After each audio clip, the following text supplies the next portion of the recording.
Yeah, so when I decided to get into real estate, I went to a friend of mine that had a very successful boutique firm called Hollander Real Estate down in the El Cid area. And I asked him if he'd mentor me. I said, I'll do whatever you want. I just want to learn the business. I spent a year learning the business. I had a number of properties that I personally owned that I started listing. And that's how I started selling my own stuff. And I worked with buyers with him. Probably for 7 or 8 years, I mainly worked buyers in a very hot buyer area and a very hot buyer market. And then I transferred to Keyes about 17 years ago.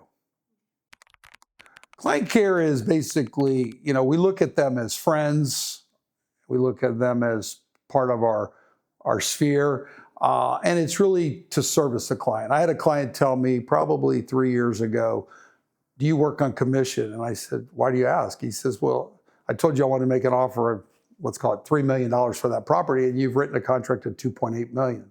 I said, you've hired me to represent you, and the number you've given me is not a number that I think you can buy that house at. We pride ourselves in getting people good deals. We pride ourselves on telling them to get out of a deal if it's not the right property. It's a large purchase for them, substantially larger than the money we make. And we live off our commissions, but our commissions don't control our daily work ethics. I'm just super competitive. I mean, I love to, I'm up at 4:30, 4 o'clock in the morning and go.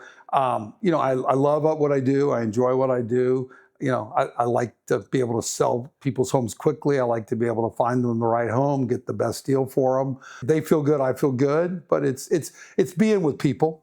The restaurant business, I was always around people. Firefighting, you were always around people. At the stage in my career right now, and I've tried to retire a couple times, I look at most teams, they have a rainmaker, and when the rainmaker steps back, they fold up.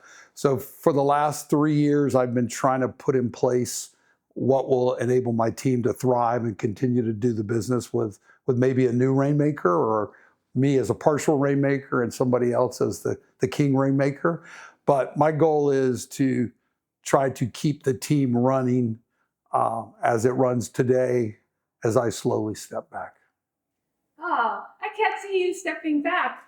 I'm not going away 100%, but I bought a second home out west, and I'm going to go every other month, and we're traveling. And, I've started to communicate my transition to my clients, and it's a new journey, but it's time. I think most newer agents are just worried about a commission, and they're not invested in the business.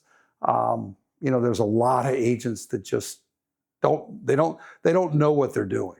To me, when I mentored with somebody, my goal was to learn what the contract said, learn what my responsibilities were, learn how to represent a client, because I'm getting paid substantial dollars.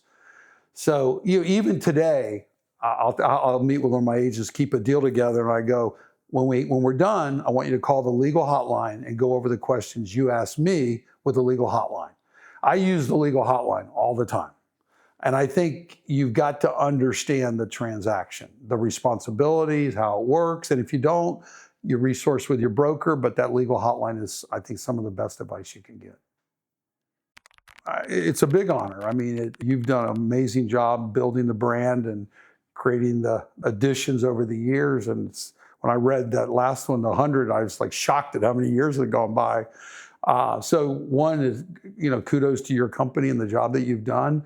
To be associated with the people that are here is, I think, a big honor, and you picked the right people.